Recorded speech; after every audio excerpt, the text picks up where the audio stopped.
ಹೌದಾ ಲೇ ಅಪ್ಪ ನನ್ನ ಮನಸ್ಸಲ್ಲೂ ಇದೇ ಇತ್ತು ಕಣೋ. ಇದನ್ನು ಹೇಗೆ ಹೇಳಬೇಕು ಅಂತ ಯೋಚನೆ ಮಾಡ್ತಾ ಇದ್ದೆ. ನಿನಗೇನೋ ಇಷ್ಟೊಂದು ಧೈರ್ಯ ಬಂದ್ಬಿಟ್ಟಿದೆ.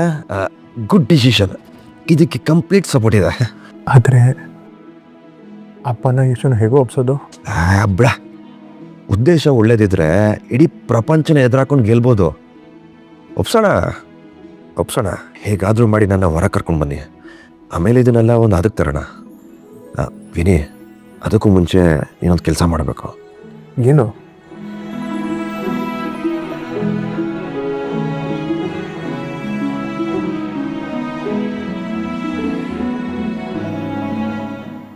ಓಕೆನಾ?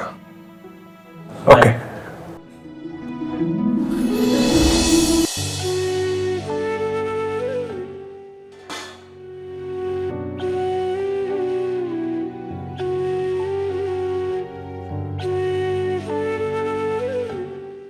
ಏನಾಯ್ತು ರುಕ್ಕು? ಇವತ್ತಿನ ದಿನ ಹೇಗೋ ದುಡಿದ್ವಿ.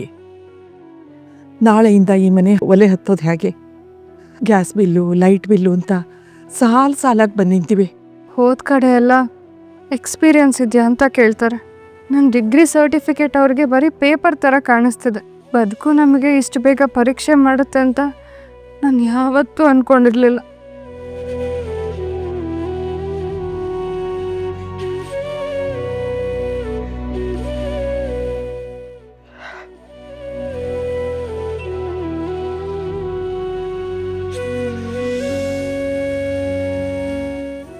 ಅಕ್ಕ, ಎಷ್ಟು ದಿನದ ಹೀಗೆ ಕೂತಿದ್ಯಾ?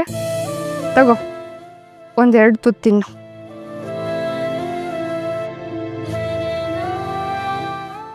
ನಿನಗೆ ನೆನಪಿದ್ಯಾ, ನಾವು ಚಿಕ್ಕವರಿದ್ದಾಗ ನಮಗೆಲ್ಲ ಊಟ ಮಾಡಿಸೋದಕ್ಕೆ ಅಣ್ಣ ಒಂದು ಹಾಡು ಹೇಳ್ತಿದ್ದ.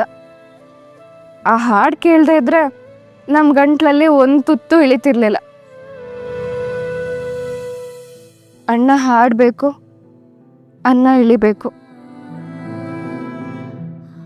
ಹುಟ್ಟುತ್ತ ಮಕ್ಕಳಾಗಿ, ಬೆಳೆಯುತ್ತ ಗೆಳತಿಯರಾಗಿ, ಹೆಜ್ಜೆಗೆ ಹೆಜ್ಜೆಯ ನೆಟ್ಟು, ಹೆಗಲಿಗೆ ಹೆಗಲ ಕೊಟ್ಟು ಅಣ್ಣನ ಜೊತೆ ನಿಂತವರೇ ನನ್ನ ಪುಟ್ಟ ತಂಗಿಯರು.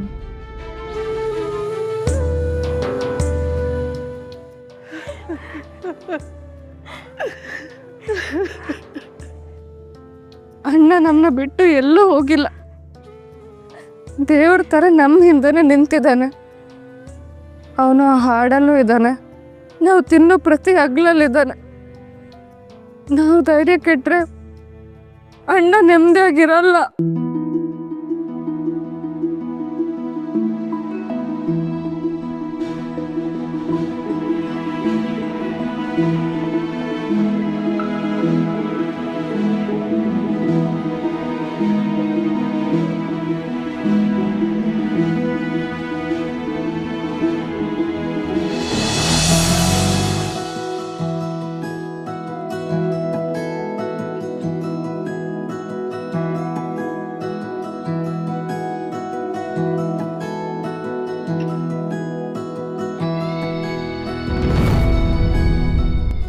ಅಕ್ಕ, ಅಣ್ಣನ ಆಟೋ ಬಂತೆ.